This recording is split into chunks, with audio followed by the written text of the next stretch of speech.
এই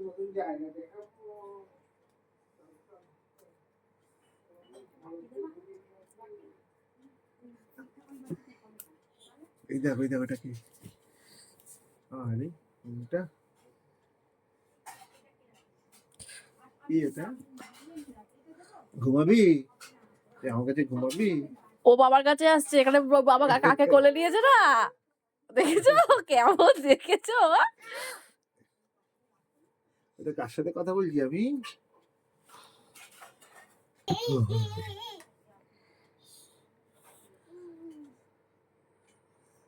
এগুলো অনেকগুলো ভিডিও। আমার কোলবাইসটা দিয়ে যা তো। এটা আবার কি করেছে? একটু ফেলে দিত। আরে আমি পারবো না। আরে হাগুন না, এখানে ধর পাকা জায়গা, পরিষ্কার জায়গা। এই পুটলুকে নিয়ে কি করছিস? কি করছিস পুটলুকে নিয়ে? তুমি খেয়ে না, আমি ঘুম পাড়িয়ে দিচ্ছি। আমি কোলবাই